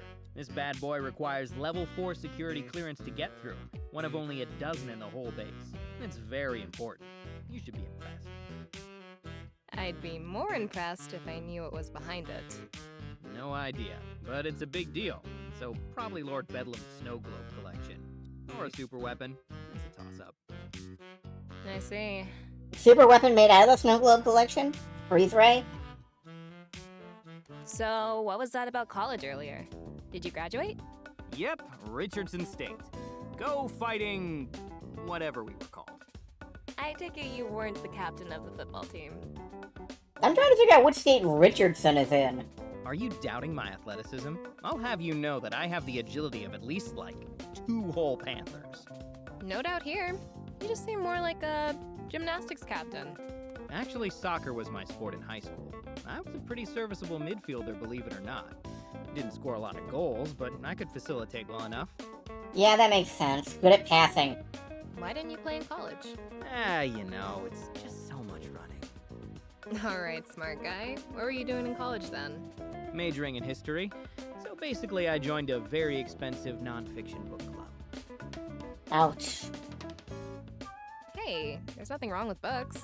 I actually really like reading, though I'm usually into fiction and literature myself. For a while, I was buying so many that I feel like I had to get a new bookcase every few months. Kate, what did you say you do for a living? Because it's not this. Wow, you have a place with your own furniture? I guess I figured this henchcan thing would mean you were drifting from lair to lair. Oh, no, I meant my old place. Back in college, I majored in mechanical engineering, but I read a lot. I even tried to write a little on my own. Really? You wrote stories? Did you finish any? Oh, yes, but... Shit. I didn't mean to tell you that. Uh-oh, someone's a little embarrassed about their Professor Anomaly fanfiction. First of all, there's nothing wrong with fanfic. Can we talk about something else? Oh man, she is genuinely embarrassed by this. Look at those rosy cheeks. Should probably stop teasing her, but I've got such an arsenal to unleash on this fanfiction angle. Let's steer her into mechanical engineering. What kind of superhero gadgets do you have? Alright, sure. So, you're a mechanical engineer? That must be interesting. I mean, to some people. Probably you. I don't know anything about it, though. Well, yeah. I like it. That's why I studied it. Did you always, though? Were you like one of those kids making engines out of popsicle sticks in kindergarten? No, nothing like that. You make me sound like the kid on the show. What was it called? Wait, you're not talking about Bethany Britannica, Girl Genius. I would watch that show. Oh god, you watched that too? You kidding me? Bethany was my girl. Every time she'd get into trouble, she'd invent something super specific out of, cardboard and toothpaste. The kid's a legend. Absolutely none of those inventions made sense, though. I don't think the writers did a single second of research. And doing research is overrated. Well, yeah, they didn't have the internet back then. How could they even do research, Kate? How, I ask you? Not that most kids would care all that much. Yeah, my friends certainly didn't. I was the only one who'd ever point that stuff out, and they always gave me crap for it. So, was that what got you interested in engineering? You just wanted to show Bethany Britannica what for? Kind of, actually. Though I also got a lot of it from my dad. He'd teach me little things while I watched him work on his cars, and eventually I was hooked. Yeah, Kate is definitely one of the romantic prospects here, you can tell. I just really like creating things, I guess. Sometimes I'll make little stuff, just for fun. Nothing too functional, just like gadgets. I'm a factory for useless stuff.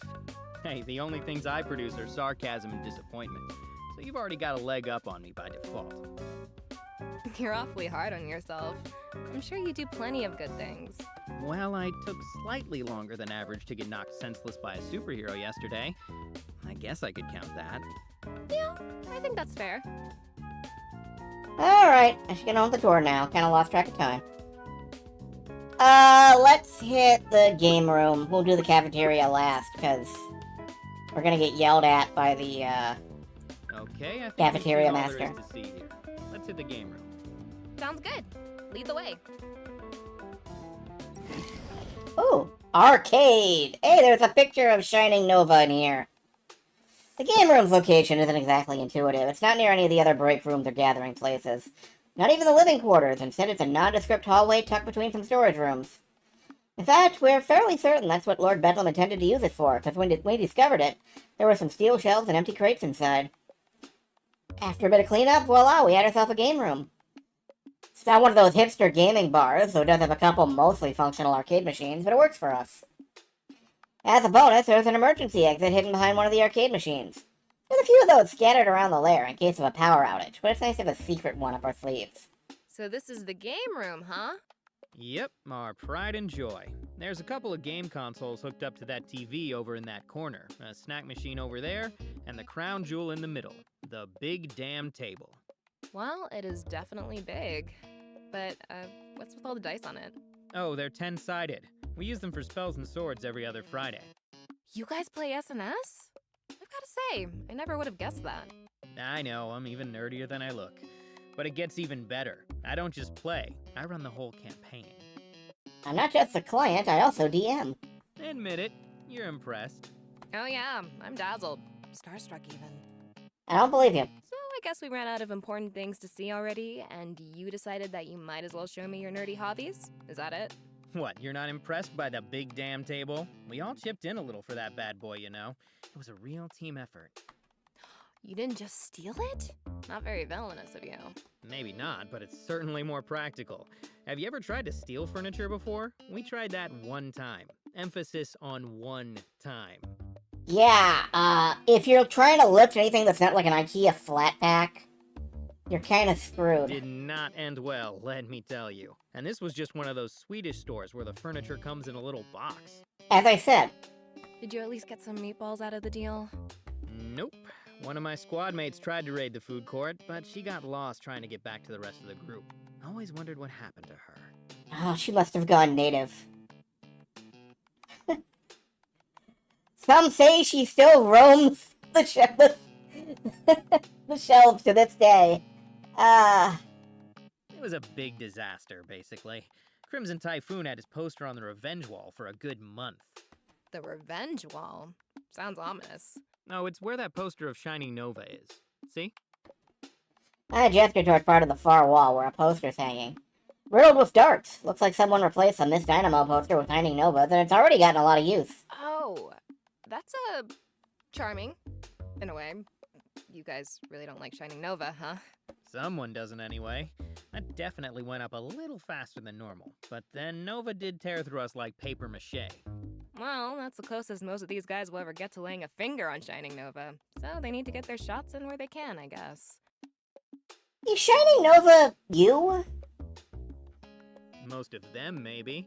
But I'll have you know that I actually managed to put up a bit of a fight before getting clobbered. Wow, so you weren't instantly knocked out? That's impressive. Between that and running SNS, you must be a celebrity around here. Oh yeah, big time. Don't worry, I'll give you an autograph before your gig is done. You're welcome in advance. And the writing on Stan reminds me of like the writing on any given David Spade role. I'm just saying. I'm good, thanks. So, are any of those darts yours, by the way? Me? Nah, that's not really my style. Lord Bedlam had a nemesis for a bit, and it just seemed exhausting. Also a little romantic. I don't know, man. Supervillains are weird. Yeah, that's what I figured. You don't seem like that kind of guy.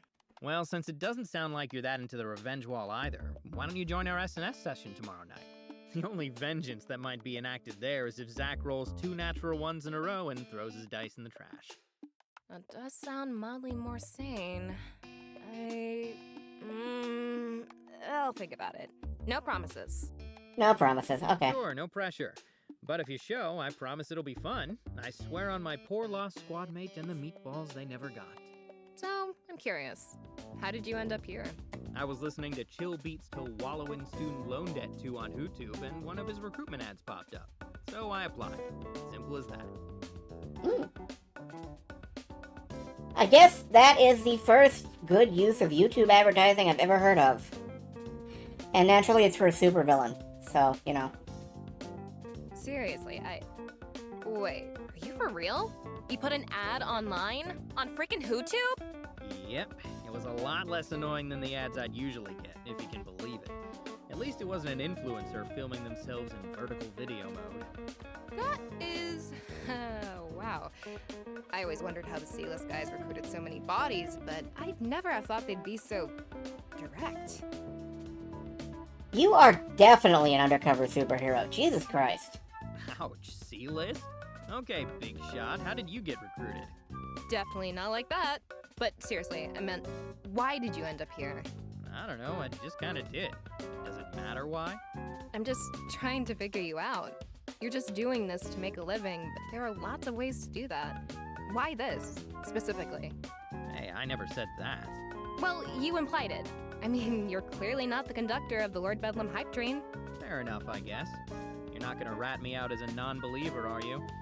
Hey, I'm a woman of science. I believe in healthy skepticism. I just want to know, that's all. Why become a henchman?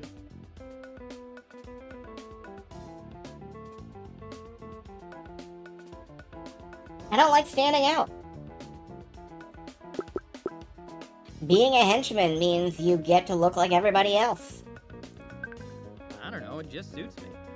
Being a henchman is a team thing. You're one of 20 or 50 or 200 guys working together, and I like that. You become a face in the crowd. No one pays you too much attention, there's no pressure to be special or whatever. So you're saying that you just like blending in? Kind of, yeah. That and I've known a lot of overachievers. People with ambition.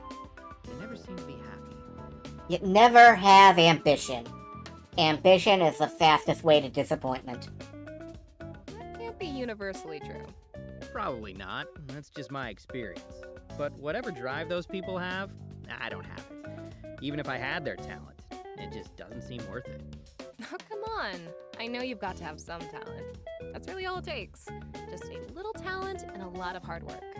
A lot of sacrifice, you mean?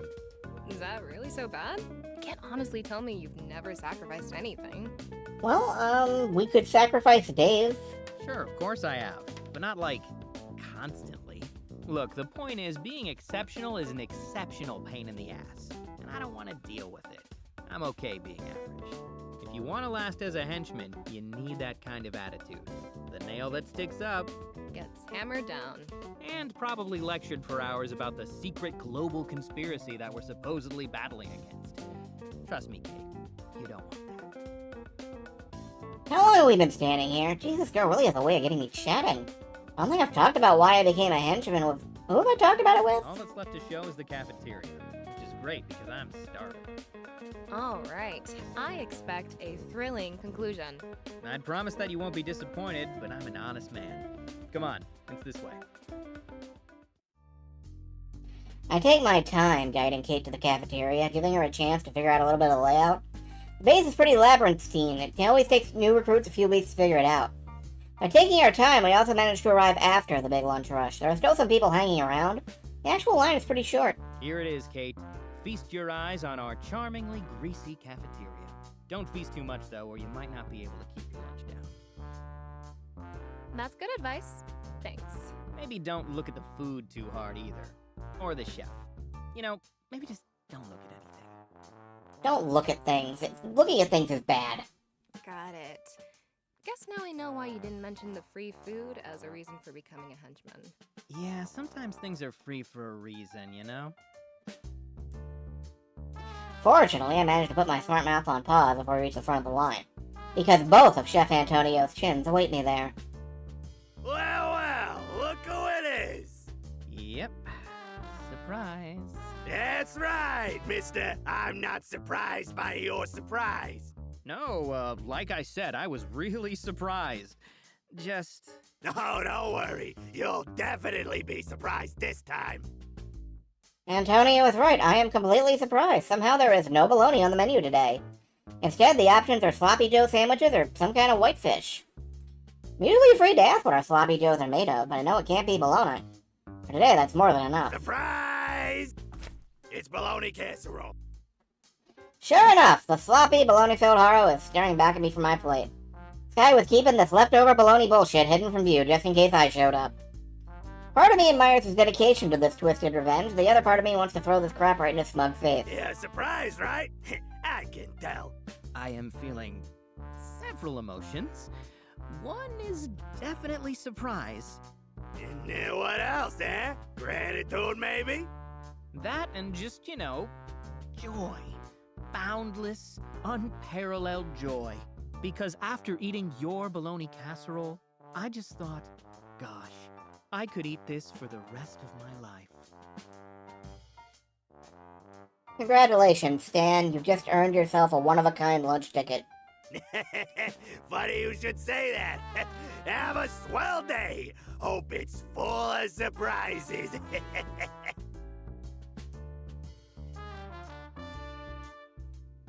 One day I will learn how to turn off the sass. Sadly, it seems that day will be preceded by far too many other days of eating bologna.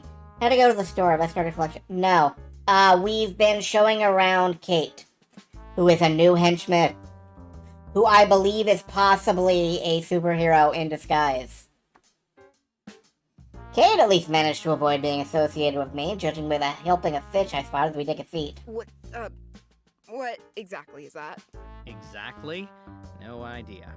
Officially, it's called bologna casserole, or bologna hot dish, depending on what tray it's in. Baloney. Seriously? Oh, this is very serious, Kate. The chef and I appear to be in some sort of blood feud. Even if I survive, my taste buds won't. You have my sympathies. You can also have some of my food, if you want. I appreciate it, but I don't want to bring this curse down on anyone else. Chef Antonio has a good memory when it comes to faces. Ah, I see. Guess I'll have to remember to not get in line with you after this, huh? Probably for the best. So anyway, I was... Nope. You've had all day to ask questions. It's my turn now. What? Since when did this tour come with a rulebook? Since I made it up, basically. Kate takes a moment to think it over. First I think she's messing with me, but I soon realize she's serious. Geez, it's not like I'm asking for nuclear launch codes here. Alright, one question, but I have the right to pass on anything that I don't want to answer. Got it? Hey, that's fair. You have the right to be lame if you want to. I'll judge you for it, but you can totally do it. Judge all you want, but you just get the one. Better make it count.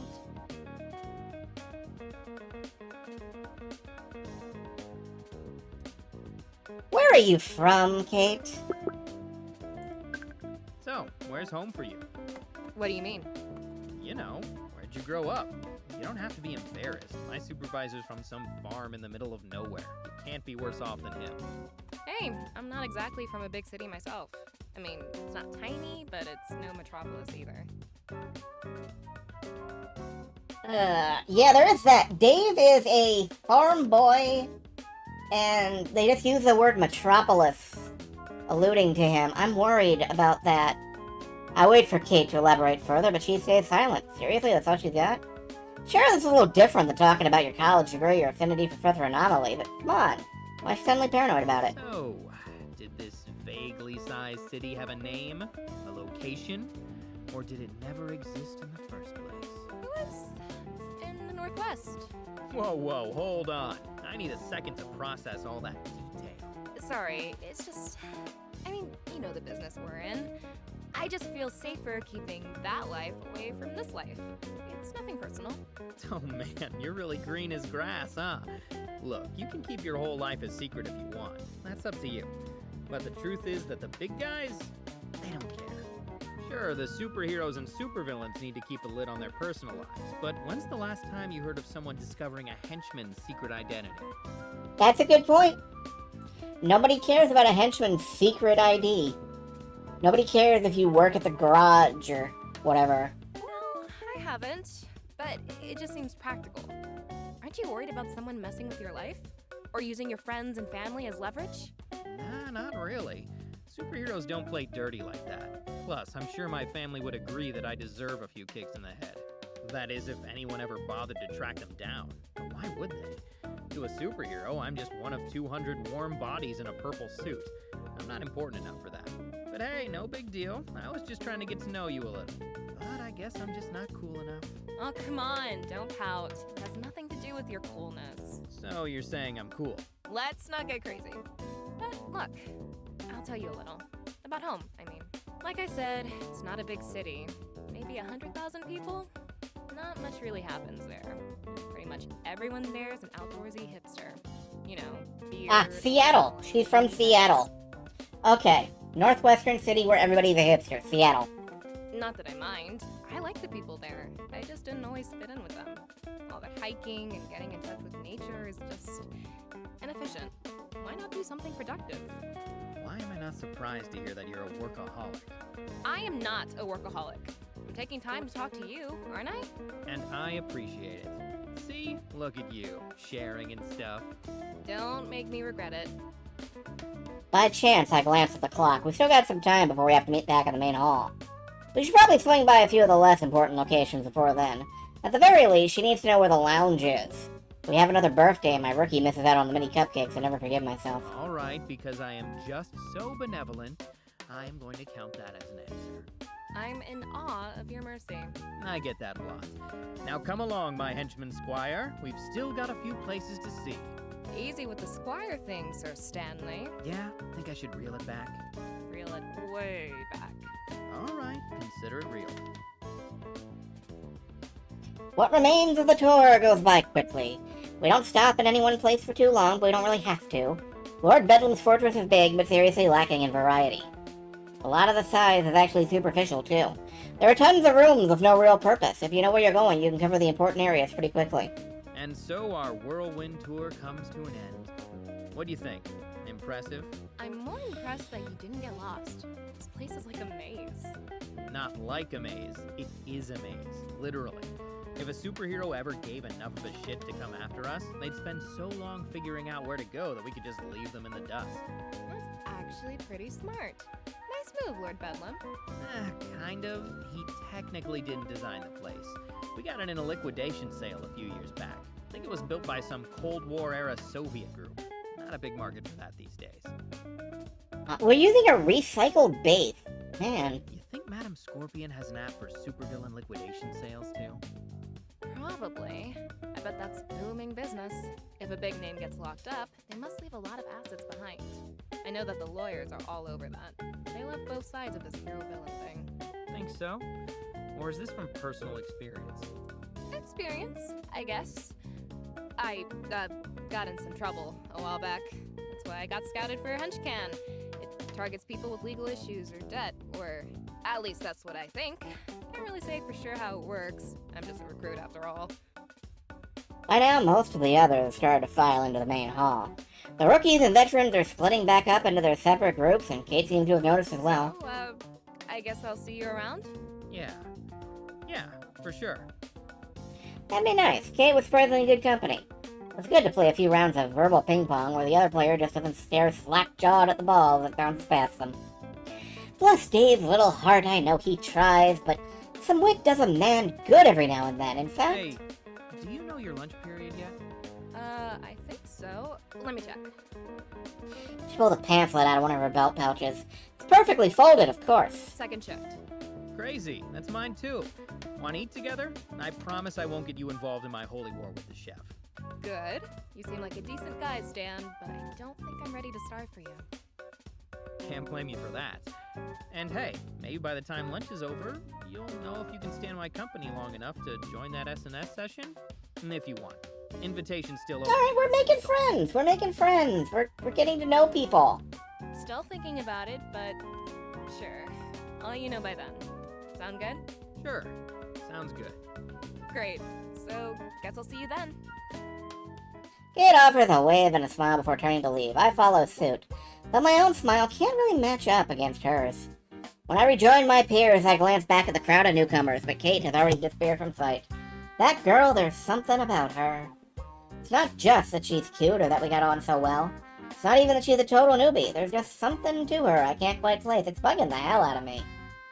Whatever it is, I'm not going to figure it out right now. Lord Bedlam's going to show up any minute and... Welcome back, my loyal compatriots. And compatriots who aren't yet as loyal, but will be soon.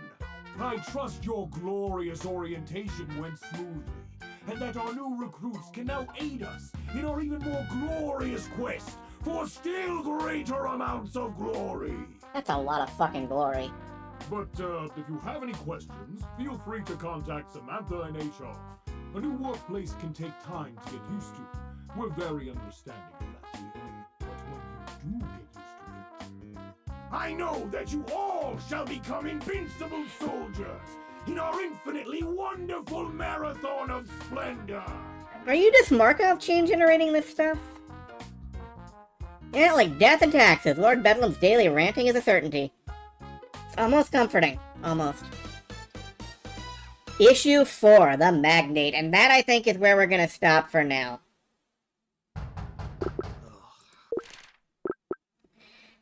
Let's fill up a slot of spectacular save data. And, yeah. I think this is going pretty well. I really don't have a grasp on what kind of route we're taking or where I would like to go with this. I'm kind of leaning towards seeing if Shining Nova is an option, because I like the idea of hero/hench canoodling, but you know, Kate's not a bad option, and there's always Dave. Dave is a constant. Still, that is where we're gonna leave it for now. Just gonna check on Twitch. There is nobody in particular I'm looking to raid into. Well, I guess we could raid Jade, who is playing ActRaiser. That's cool. Alright, let's raid Jade. I never get to do that.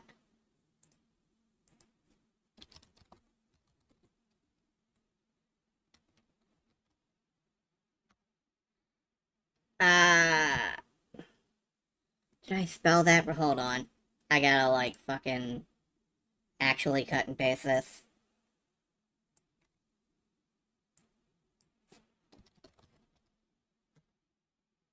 There we go. Anyway, I'm gonna raid Jade. You guys can come along or not as you like. And have a good night. Glad that you were here. Glad to see you. And glad to be done for now. Night.